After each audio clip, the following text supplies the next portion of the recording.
नमस्ते everyone, welcome again to my channel. और जैसा कि आपको पता है, हम लोग सी टेट में सीडीपी के टॉपिक्स कवर कर रहे हैं विद एमसीक्यूज़। तो आज का टॉपिक बहुत बहुत बहुत इम्पॉर्टेंट है। कम से कम 7 से 8 क्वेश्चंस ज़रूर आते हैं। तो स्टार्ट करते हैं वीडियो। बुद्धि, इंटेलिजेंस की बात की जा रही है। आज का टॉपिक इंटेलिजेंस है। अर्थ है बुद्धि वह मानसिक क्षमता है जिसके द्वारा व्यक्ति सीखता है, तर्क करता है, समस्याओं का समाधान करता है, अनुभवों से लाभ उठाता है तथा नई परिस्थितियों के साथ समायोजन करता है।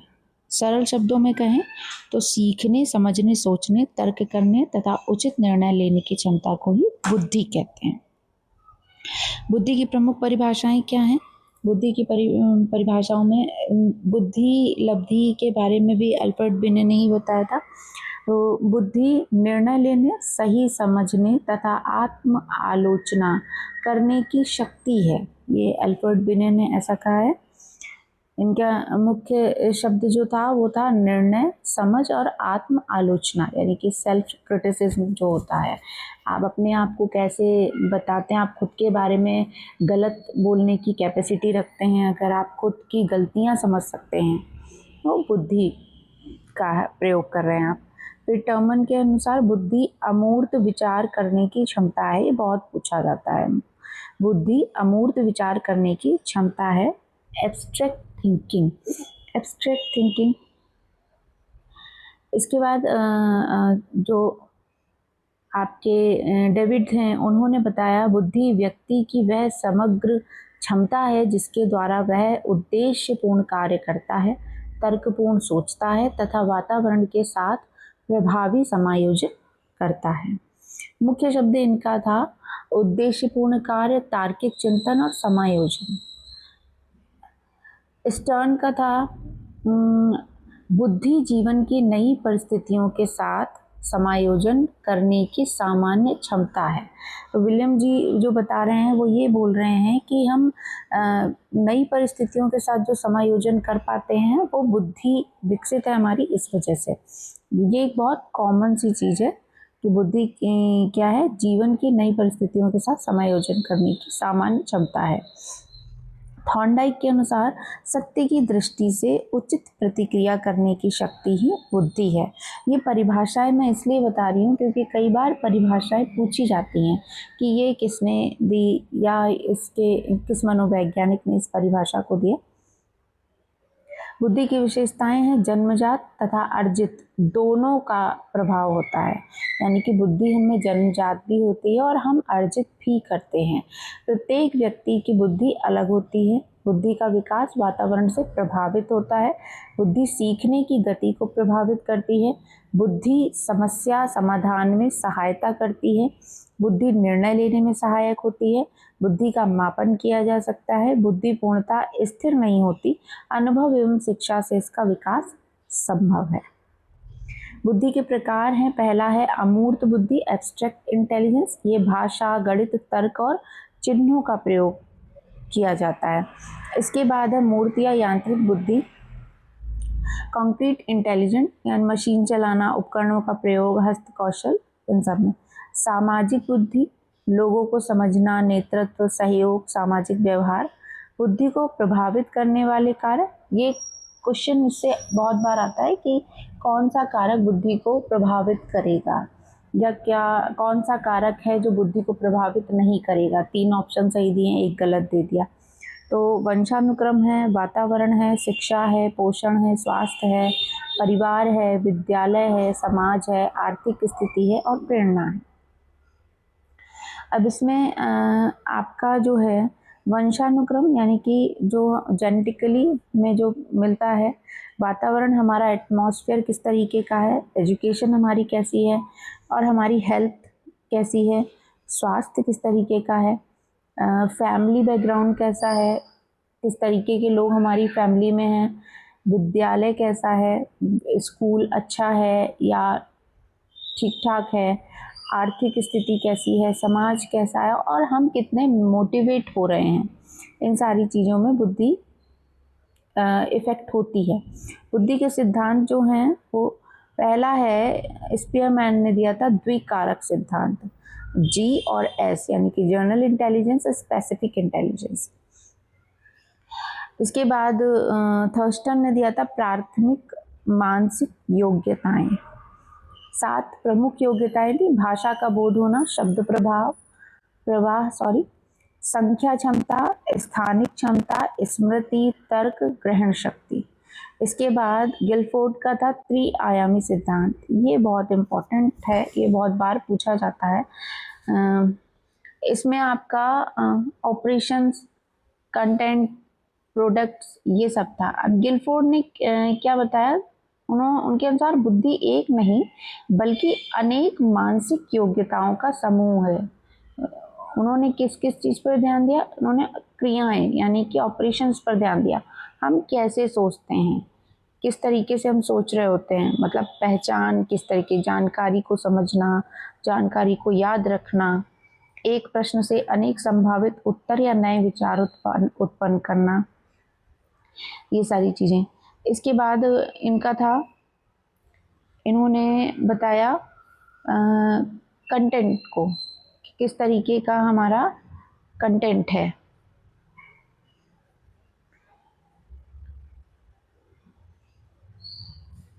फिर इनका था प्रोडक्ट, कि हम किस तरीके सोचने का परिणाम क्या हुआ। हमारे कंटेंट इन द सेंस कि शब्दों और उनके अर्थ से संबंधित है, अंक, अक्षर, लोगों का व्यवहार, सामाजिक संकेतों से संबंधित चीज़ें। और फिर उसके बाद सोचने का परिणाम क्या होगा, यह बताना कि मानसिक प्रक्रिया के बाद किस प्रकार का परिणाम प्राप्त होता है। तो ये उनका था प्रोडक्ट्स में। नंबर 4 थे गार्डनर, बहुबुद्धि सिद्धांत। ये बहुत बहुत बहुत पूछा जाता है बहुबुद्धि सिद्धांत। भाषाई, तार्किक, गणितीय, संगीतीय, शारीरिक, गतिशील, दृश्य, स्थानिक, पारस्परिक, आत्मपरक, प्राकृतिक और अस्तित्ववादी का भी इन्होंने लेख किया। फिर था रॉबर्ट जी का तो त्रिस्तरीय सिद्धांत, विश्लेषणात्मक, सृजनात्मक, व्यवहारिक बुद्धि। बुद्धि का परीक्षण था, तो बुद्धि का परीक्षण, व्यक्तिगत परीक्षण पहला। बुद्धि के बहुत सारे परीक्षण हुए, जिसमें पहला था आपका व्यक्तिगत परीक्षण, एक समय में एक व्यक्ति पर ही परीक्षण करना। तो एग्जाम्पल के लिए जैसे स्टैनफोर्ड बिने परीक्षण, जो बेसिकली जो परीक्षण हुए थे वो 16 तरीके के थे। तो उसमें से स्टैनफोर्ड बिने परीक्षण है, जिसमें ये बताते हैं कि एक व्यक्ति की बुद्धि किस तरह, एक समय में एक ही व्यक्ति से बात की जाएगी, इससे व्यक्ति की मानसिक और बौद्धिक आयु दोनों का पता चलेगा। यानी कि हमें उसकी क्रोनिकल एज भी, सीए भी पता होगी और मेंटल एज भी पता चल जाएगी एक ही बार में। और क्योंकि ये स्टैनफोर्ड बिने परीक्षण इसका नाम इसलिए रखा गया क्योंकि पहले इसका मूल बुद्धि परीक्षण जो था वो अल्फ्रेड बिने ने ही किया था। बाद में टर्मन ने अमेरिका के स्टैनफोर्ड यूनिवर्सिटी में इसका संशोधन किया, उसके बाद इसका नाम स्टैनफोर्ड बिने टेस्ट पड़ गया। इसके बाद है वेक्सलर का परीक्षण, ये भी बहुत इंपॉर्टेंट परीक्षण है, ये भी एक ही व्यक्ति पर होता है। और इसमें क्या होता है, शाब्दिक और प्रदर्शन दोनों प्रकार के प्रश्न होते हैं। यानी कि आपसे ओरल भी पूछा जाएगा और आपकी प्रेजेंटेशन भी देखी जाएगी कि आप किस तरीके से काम कर रहे हो। आपसे कुछ पूछा गया है तो आप किस तरीके का आंसर दे रहे हो। इसके बाद है सामूहिक परीक्षण, एक साथ कई व्यक्तियों का परीक्षण। शाब्दिक परीक्षण, भाषा आधारित परीक्षण। अशाब्दिक परीक्षण, जिसमें चित्र, आकृति और प्रतीक दिखाए जाते हैं और फिर आपसे पूछा जाता है कि आपको इसमें क्या दिखा, और आपके विचार पता किए जाते हैं कि आपके विचार किस तरीके के, क्या आप पॉजिटिव सोच रहे हैं, नेगेटिव सोच रहे हैं, किस तरीके के विचार हैं। फिर है निष्पादन परीक्षण, कार्य करके प्रदर्शन, यानी कि कोई काम हम प्रैक्टिकली करवाएंगे, उससे उसका परीक्षण होगा। अब आते हैं मेंटल एज पर। मानसिक आयु वह स्तर है जिस पर व्यक्ति मानसिक कार्य करता है। यदि 8 वर्ष का बच्चा 10 वर्ष के बच्चे जैसी क्षमता दिखाए तो उसकी मानसिक आयु 10 वर्ष मानी जाएगी। वास्तविक आयु, हमारी क्रोनोलॉजिकल एज, जन्म से लेकर परीक्षण की तिथि तक की वास्तविक आयु। अब आते हैं बुद्धि लब्धि पर। इंटेलिजेंस क्वोशेंट पर व्यक्ति की मानसिक क्षमता का संख्यात्मक मान IQ। IQ बराबर मानसिक आयु बटे वास्तविक आयु इंटू 100। एग्जाम्पल आपका इसमें दे रखा है सामने। मान लीजिए किसी की मानसिक आयु 12 वर्ष है और वास्तविक आयु 10 वर्ष है, तो उसका IQ क्या होगा? 120। सामान्य रूप से IQ का वर्गीकरण जो किया गया है 140 एवं अधिक प्रतिभाशाली बच्चे, 120 से 139 तक अत्यधिक बुद्धिमान, 110 से 119 तक औसत से अधिक, 90 से 109 तक औसत, 80 से 89 तक आपके औसत से कम, और 70 से 79 तक सीमावर्ती 70 से कम बौद्धिक अक्षमता की श्रेणी में, यानी कि आकलन हेतु विस्तृत परीक्षण आवश्यक। बुद्धि और प्रतिभा में अंतर। बुद्धि सामान्य मानसिक क्षमता जन्मजात आधार अधिक सभी व्यक्तियों में होती है। प्रतिभा किसी विशेष क्षेत्र में असाधारण क्षमता अभ्यास से अधिक विकसित हो सकती है, सीमित व्यक्तियों में विशेष रूप से दिखाई देती है। जैसे हम सब पढ़ने में बहुत अच्छे होते हैं, लेकिन किसी पर्टिकुलर सब्जेक्ट में हम मास्टर होते हैं, तो ये हम बुद्धि हमारी है कि हम सब में पढ़ने में अच्छे हैं, लेकिन हमारी स्पेशलिटी क्या है, हम में प्रतिभा क्या है, हम किसी एक सब्जेक्ट में बहुत अच्छे हैं। यहाँ हम क्राफ्ट बहुत अच्छा कर लेते हैं, हम डांस बहुत अच्छा कर लेते हैं, हम बहुत अच्छे साइंटिस्ट बन सकते हैं। तो ये डिफरेंस है इसके बीच में। बुद्धि और ज्ञान में अंतर क्या है? क्षमता है, बुद्धि क्षमता है, जन्मजात आधार है, सीखने की योग्यता है। ज्ञान क्या है? सीखी हुई जानकारी है, अनुभव एवं अध्ययन से प्राप्त होता है और समय के साथ बढ़ता है। बुद्धि और सृजनात्मकता में अंतर है। बुद्धि सही उत्तर खोजती है, तार्किक सोच पर आधारित है। सृजनात्मकता नए एवं मौलिक विचार उत्पन्न करती है, कल्पना शक्ति एवं नवाचार पर आधारित है। कि सृजनात्मकता का मतलब ही यही है कि हम कुछ नया सृजन कर रहे हैं, कुछ नया सोच रहे हैं। ये नहीं कि पुराने को ही बस रट लिया और हो गया। हमारे अपने खुद के विचार क्या है। अब महत्वपूर्ण तथ्य क्या है? मानसिक आयु की अवधारणा अल्फ्रेड बिने ने दी थी। IQ शब्द जो है विलियम स्टर्न ने दिया था। IQ सूत्र को लोकप्रिय बनाया लुईस टर्मन ने। आधुनिक आयु परीक्षण डेविड वेक्सलर ने दिया। अब कुछ क्वेश्चन आंसर देख लेते हैं, MCQ हैं। पहला है आपका, बुद्धि का सबसे व्यापक अर्थ किस परिभाषा में मिलता है? तो हमें उद्देश्यपूर्ण कार्य, तर्कपूर्ण चिंतन तथा वातावरण से समायोजन की क्षमता, इसमें हमें मिलता है। अमूर्त चिंतन की क्षमता में, अमूर्त में हम क्या करते हैं? एब्स्ट्रैक्ट थिंकिंग, क्या हम जो चीज़ है नहीं उसके बारे में सोचते हैं, है ना। तो सबसे व्यापक अर्थ हमें उद्देश्यपूर्ण कार्य, बुद्धि का जिसमें सीधा सीधा संबंध है। उसके बाद नेक्स्ट क्वेश्चन है, बुद्धि नई परिस्थितियों में समायोजन करने की क्षमता है। यह कथन किसका है? तो आपका यह कथन है स्टर्न का। यह कथन किसका है? स्टर्न का है। नंबर 3, बुद्धि अमूर्त चिंतन करने की क्षमता है। यह परिभाषा किसने दी? ये परिभाषा टर्मन ने दी थी। IQ का सूत्र किसने लोकप्रिय बनाया? तो IQ का सूत्र टर्मन ने लोकप्रिय बनाया था। IQ शब्द का प्रतिपादन किसने किया? IQ शब्द का प्रतिपादन किया था स्टर्न ने। टर्मन अलग है, स्टर्न अलग है, याद रखिएगा। किसी बच्चे की मानसिक आयु 12 वर्ष तथा वास्तविक आयु 10 वर्ष है, उसका IQ होगा 120।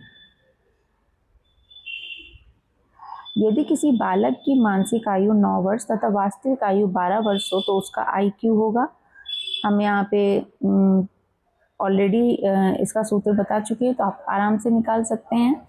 यदि MA बराबर CA, यानी कि मेंटल एज बराबर हमारी क्रोनोलॉजिकल एज हो, तो IQ होगा हमारा कितना होगा? 100, क्योंकि दोनों ही कट जाएंगी।